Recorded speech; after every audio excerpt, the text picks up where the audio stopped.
Assalamualaikum warahmatullahi wabarakatuh. Alhamdulillahirabbil alamin wa bihi nasta'in wa ala umuri dunya waddin. Wassalatu wassalamu ala asyrofil anbiya'i wal mursalin wa ala alihi wa ashabihi asma'in. Amma ba'du.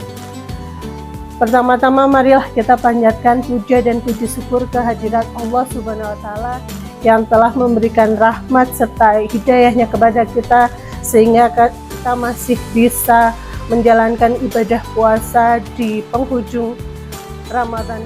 Salawat serta salam kita aturkan kepada junjungan Nabi Allah Muhammad SAW yang telah membawa kita dari zaman jahiliyah menuju masa sekarang yang terang benderang ini.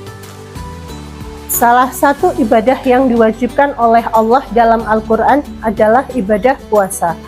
Artinya, ibadah puasa adalah ajaran Al-Quran dan bukan hasil ijtihad manusia. Jika hasil ijtihad manusia, maka ibadah ini boleh diikuti dan boleh tidak. Namun, karena puasa adalah ajaran Al-Quran, maka jika kita tidak berpuasa, kita telah melanggar ajaran yang disampaikan oleh Al-Quran dan hukumnya adalah dosa. Hari ini kita sudah berada di hari ke-29 ibadah puasa Ramadan 1446 Hijriah. Begitu cepat rasanya waktu berlalu, sementara kita merasa belum sepenuhnya menyerap hikmah di bulan suci ini. Ibadah puasa diberikan Allah untuk manusia karena tidak ada satupun manusia yang bisa menjamin dirinya terbebas dari dosa. Oleh karena itu, Allah memberikan ibadah puasa selama 1 bulan penuh sebagai latihan dan penghapusan dosa-dosa manusia. Puasa berarti menahan, dan inti puasa itu terletak pada menahan atau terletak pada pengendalian, dan yang dikendalikan bukan hanya saja yang haram, melainkan juga yang halal. Dalam bulan puasa, kita dilarang untuk makan, minum, dan bergaul suami istri di siang Ramadan. Karena itu semua adalah kebutuhan pokok, dan jika kebutuhan pokok sudah mampu untuk ditahan, maka kebutuhan yang lain pun pasti akan bisa ditahan pula. Kenapa Allah menyuruh manusia untuk belajar menahan? Karena menahan inilah yang paling susah bagi manusia. Contohnya dapat kita lihat pada Nabi Adam. Pada masa itu, Allah mengizinkannya untuk mengambil semuanya, kecuali satu, yaitu buah kuldi. Bisa disebut bahwa 99% Allah memberikan semua untuk Nabi Adam, dan hanya 1% saja yang dilarang.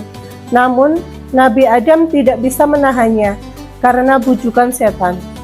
Nabi Muhammad juga mengatakan bahwa manusia jika diberikan 2 gunung emas, maka manusia akan mencari gunung emas yang ketiga, karena manusia tidak bisa menahan dirinya. Salah satu istilah yang menyebutkan manusia adalah al-insan, yang berarti terlupa dan tersalah. Malaikat disebut sebagai malaikat karena malaikat selalu patuh kepada Allah. Dan setan disebut sebagai setan karena selalu ingkar kepada Allah. Dan manusia disebut sebagai manusia karena manusia memiliki sifat lupa dan salah yang akan membuat manusia bisa menjadi seperti malaikat dan seperti setan. Malaikat patuh sudah biasa karena memang sifatnya demikian. Namun, manusia yang patuh melebihi malaikat karena sifat ingkarnya hilang karena kepatuhannya. Manusia yang jahat pun bisa lebih setan daripada setan, karena setan yang patuh sudah biasa karena memang sifatnya demikian. Seekor harimau jika dimasukkan ke dalam kandang kambing, maka kambing yang habis hanya sekenyang perutnya saja. Akan tetapi, manusia jika dimasukkan ke dalam kandang kambing, maka dengan kandang-kandangnya pun akan habis. Demikianlah sifat manusia yang sulit untuk menahan dirinya. Puasa melatih manusia untuk mengendalikan dirinya karena salah satu kunci puasa adalah kejujuran. Puasa adalah ibadah yang sangat personal dan hanya diri kita dan Allah yang tahu apakah kita masih puasa atau tidak. Untuk itu, puasa akan melatih kita untuk membentuk mentalitas yang berakhlak. Bulan yang sejatinya merupakan madrasah latihan spiritual yang langka, sebuah perjalanan batin yang mengajarkan kesabaran, empati, dan pengendalian diri. Dalam surat Al-Baqarah ayat 183 menyatakan, Bismillahirrahmanirrahim, Ya ayyuhalladzina amanu kutiba alaikumusiyam kama kutiba alal ladzina min qablikum la'allakum tattaqun. Hai orang-orang yang beriman, diwajibkan atas kamu berpuasa sebagaimana diwajibkan atas orang-orang sebelum kamu agar kamu bertakwa. Barangkali inilah lafaz Al-Quran yang viral saat ini, yang dikutip di mana-mana setiap saat. Namun seringkali penting bagi kita untuk berefleksi kembali mengenai esensi takwa yang terkandung dalam ayat ini. Takwa yang diterjemahkan sebagai kesalehan, ketundukan, atau ketakutan kepada Allah pada hakikatnya adalah kemampuan untuk mengendalikan diri di tengah godaan duniawi. Secara historis, puasa bukanlah praktik eksklusif dalam Islam.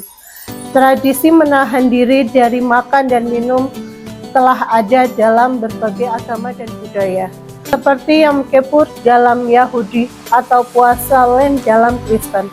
Namun dalam konteks Islam, puasa Ramadan memiliki dimensi yang unik karena durasinya yang panjang, sebulan penuh, dan cakupannya yang meliputi tidak hanya pantangan fisik, tetapi juga pengendalian emosi dan pikiran.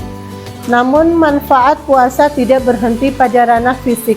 Psikologi Daniel Kahneman dalam teorinya tentang pengendalian diri menyatakan bahwa kemampuan seorang tidak menahan dorongan instan merupakan indikator utama kedewasaan emosional dan intelektual. Puasa dalam hal ini menjadi laboratorium alami bagi umat muslim untuk melatih otot pengendalian diri mereka. Ketika seorang menahan lapar, haus, dan keinginan lainnya dari fajar hingga senja, ia secara tidak langsung membangun ketahanan mental yang dapat diterapkan dalam aspek kehidupan lain.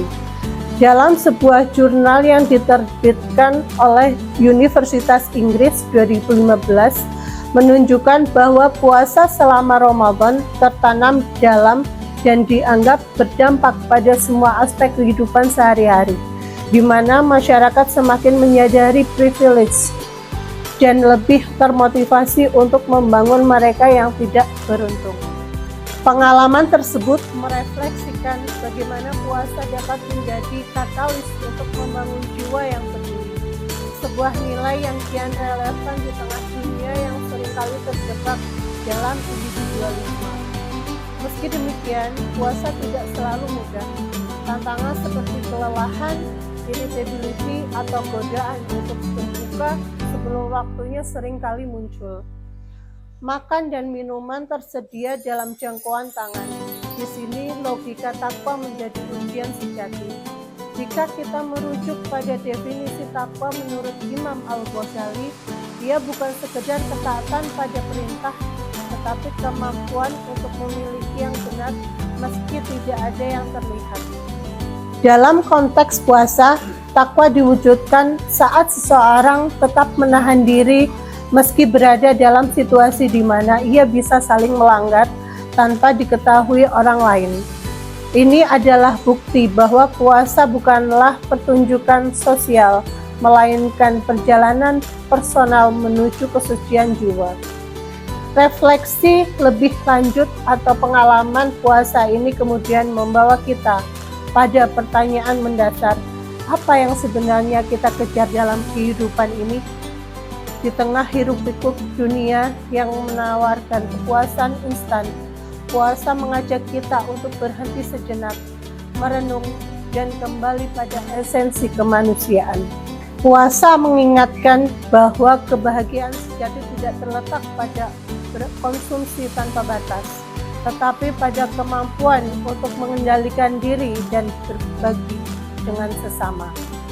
Sebagai penutup, mari kita renungkan kembali hakikat bulan puasa dalam membentuk jiwa Muslim yang peduli dan berdisiplin. Puasa adalah cermin yang menunjukkan sejauh mana kita mampu mengendalikan diri, bukan hanya dari lapar dan haus, tetapi juga dari amanah, keserakahan, dan sikap acuh tak acuh. Takwa pada akhirnya bukan semata tentang seberapa banyak kita beribadah secara spiritual, melainkan seberapa kuat kita menjaga integritas saat sendirian. Di bulan Ramadan, kita diajak untuk melahirkan kembali jiwa yang peka terhadap penderitaan, yang sabar dalam menghadapi ujian, dan yang mampu berkata tidak pada godaan yang bisa membinasakan. Bukankah ini esensi dalam kehidupan yang bermakna? Dalam keheningan puasa, kita menemukan kekuatan untuk menjadi manusia yang lebih baik bagi diri kita sendiri, bagi sesama, dan bagi Sang Pencipta. Demikian tadi apa yang bisa saya sampaikan, kurang lebih mohon maaf. Billahi taufiq wal hidayah. Assalamualaikum warahmatullahi wabarakatuh.